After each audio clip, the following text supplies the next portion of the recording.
परिवेष्टितलिङ्गं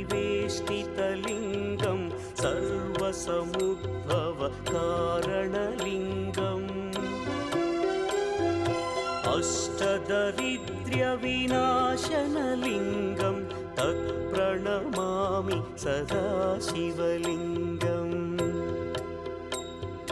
सुरगुरुसुरवरपूजितलिङ्गं सुरवनपुष्पसदार्चितलिङ्गम्